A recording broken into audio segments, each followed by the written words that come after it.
let's say it fair and free. Ziaur রহমানের হাত ধরে অনেকেই উঠে এসেছিলেন রাজনীতিতে। পরবর্তীতে তাদের অনেকেই বেগম খালেদা জিয়ার উন্মুক্ত বাহুর ছায়া পেয়েছিলেন।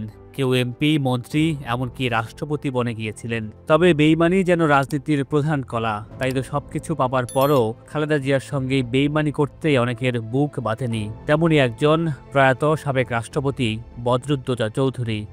আমি মেজর জিয়া বলছি, বাংলাদেশের মুক্তিযুদ্ধে আমি আপনার সবাইকে আহ্বান করছি। প্রথমেই বলে নেই, রাজনীতিতে সক্রিয় হওয়ার আগেই বদরুদ্দোজা চৌধুরী চিকিৎসক হিসেবে তুমুল খ্যাতি অর্জন করেন। ১৯৭৮ সালে জিয়াউর রহমানের অনুরোধে বদরুদ্দোজা চৌধুরী রাজনীতিতে প্রবেশ করেন। জিয়াউর রহমান যখন বাংলাদেশ জাতীয়তাবাদী দল বিএনপি গঠন করেন, তখন তিনি ছিলেন দলটির প্রতিষ্ঠাতা মহাসচিব। ১৯৭৯ সালে তিনি প্রেসিডেন্ট জিয়াউর রহমানের মন্ত্রিসভায় উপপ্রধানমন্ত্রী ছিলেন।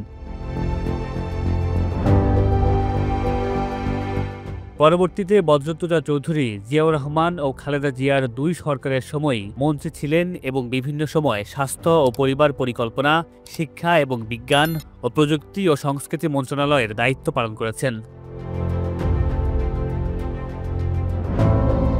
মুন্সিগঞ্জ ১ আসন থেকে তিনি ৫ বার সংসদ সদস্য নির্বাচিত হয়েছিলেন, ২ বার জাতীয় সংসদের উপনেতা এবং ১ বার বিরোধী দলীয় উপনেতা হিসেবে দায়িত্ব পালন করেন।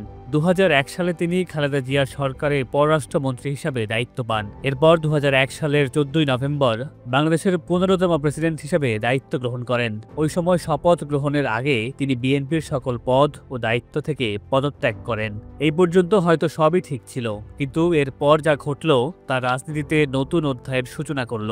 ২০০২ সালের ২১ জুন রাষ্ট্রপতি হিসাবে পদত্যাগ করেন বদরুদ্দোজা চৌধুরী। সে সময় বিএনপি সংসদে তার বিরুদ্ধে অনাস্থা এনেছিল। তার আগে বিএনপির সংসদীয় দলের বৈঠকে অনেক সংসদ সদস্য রাষ্ট্রপতি বদরুদ্দোজা চৌধুরীর পদত্যাগ দাবি করেন, অন্যথায় তাকে অপসারণ করার হুমকি দেন তারা। এই পদত্যাগের অনেকগুলো কারণ ছিল।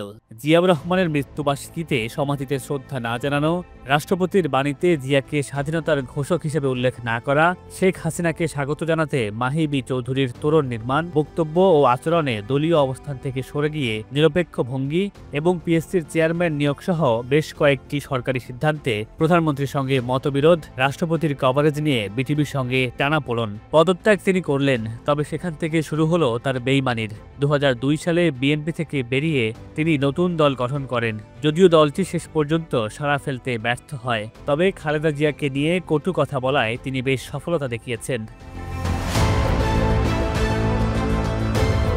১৬ই অক্টোবর ২০০৬ সালে এক ইফতার পার্টিতে খালেদা জিয়াকে উদ্দেশ্য করে তিনি বলেন, প্রধানমন্ত্রীর ১.৫ লাখ টাকা শাড়ি ও ডায়মন্ডের নেকলেসের উৎস কি?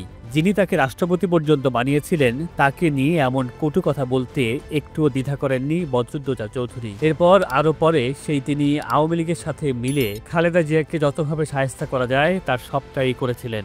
ইতিহাস লিখে রেখেছে বেইমানির ইতিবৃত্ত। সেই খালেদা জিয়া এখন জাতির নয়নের মণি, আর বদরুদ্দোজা চৌধুরী মৃত্যুর সাথে সাথে হারিয়ে গেছেন।